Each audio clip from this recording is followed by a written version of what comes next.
Senator from Wyoming. Thank you, Mr. President. Mr. President, today I come to the floor to talk about the crisis that is occurring at our southern border. Joe Biden has been president now for about 4 months. In this time, illegal immigration at the southern border has more than doubled. We are now on a pace this year alone, for the most illegal immigration in 2 decades. The numbers that we see, based on last month, we're talking about 2 million people coming to America this year illegally. It seems to me that on the first day in office, President Biden signed executive orders that flipped on the green light, said, "Come to America." He rolled out the Welcome Mat, and he sent a clear message that our borders are open.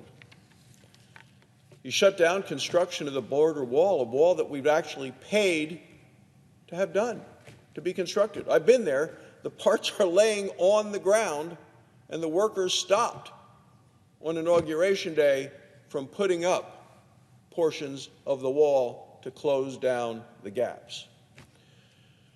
He stopped all deportations for 100 days. He brought back the program known as Catch and Release.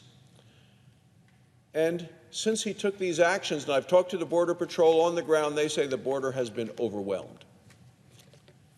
Now, illegal immigrants are coming from all over the world. People say, well, it's an issue between Mexico and the United States. The people coming here are coming from all over the world.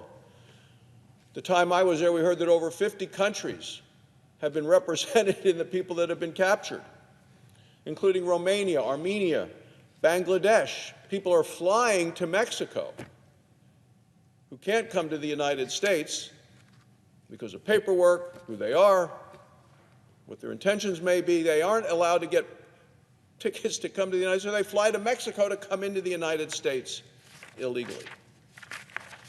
The entire world knows that the border is open because that's the message sent out by this administration. And that, of course, includes criminals. Border agents have already arrested 95 convicted sex offenders. Border agents have arrested 95 convicted sex offenders coming into the country illegally. And this includes the last number of months, and I will tell you the sex offenders include a man from El Salvador who was convicted of raping a child in Washington State. We're talking about people who have been convicted in the United States who are now out of the country, coming back in. Conviction in Washington State. Also included a man from El Salvador who was convicted of sexually abusing a 9-year-old girl. This abuse took place in New York City, which is a sanctuary city. This is what happens when our borders are open and the message is sent out around the world.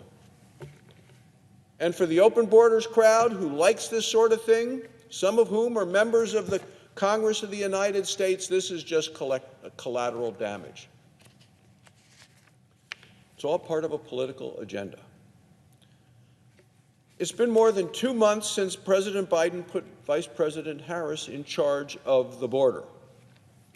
She's found time to make it to the Canadian border, but not time to make it to the border between the United States and Mexico. This week, and right now, the Vice President has been on her first overseas trip in the role as Vice President. She's going to Central America and to Mexico, but not to the border. She's announced new gifts of American taxpayer dollars given to people from other countries. When reporters asked her, and she did, I saw the sit-down interview and the video of it, if she was going to the border, she actually laughed. She thought it was a joke. It was very disappointing, Mr. President, to see the Vice President acting in that way. She said, I haven't been to Europe either. Like it didn't matter. She hadn't been to Europe. A lot of places she hadn't been, the place the American people know she hadn't been is to the border with Mexico, between Mexico and the United States. In reality, she knows that if she goes to the border,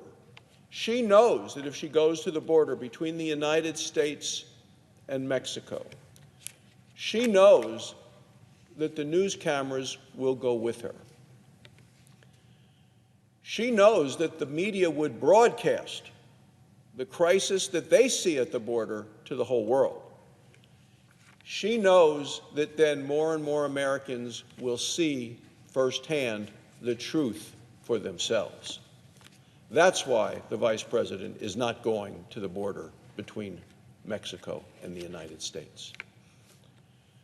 The White House refuses to say it's a crisis. They refuse to say those words. They just want to use the word challenge instead of the reality of the crisis that I saw when I was there at the border with a group of Republican senators. That's why they're doubling down on policies that caused the crisis.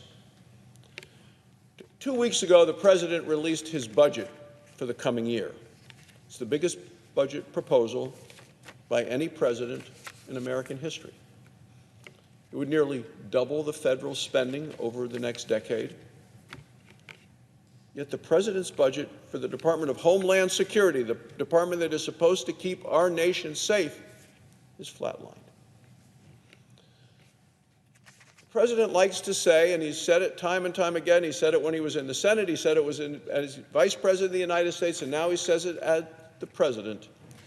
He said, if you want to know somebody's values, just look at their budget. Well, we've seen Joe Biden's budget, and we know his values. And his values are not those of supporting and promoting the security of our nation through border security. The President's budget includes $800 million in aid for Central America. I don't know if Joe Biden thinks you can bribe people with our own tax dollars to not cross the border.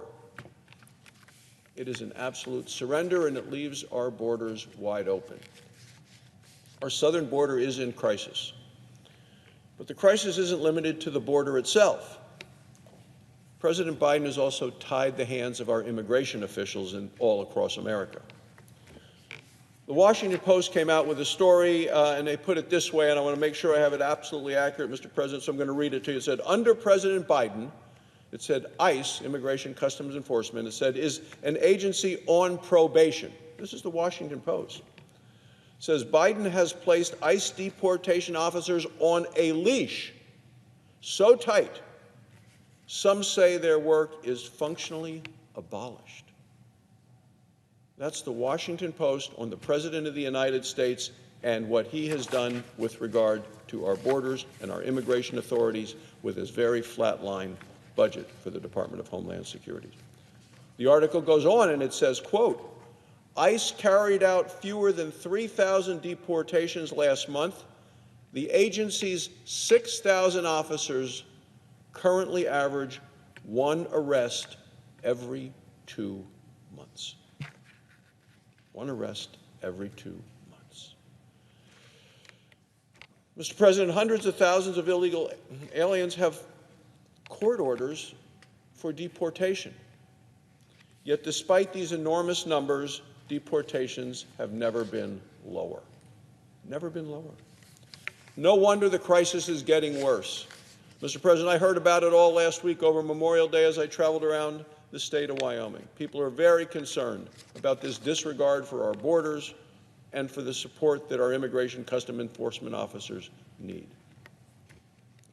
So it's no wonder to me that the people of Wyoming are concerned, and I imagine that people all around the country are concerned. My colleagues heard it as well as they traveled their home states just in the last week.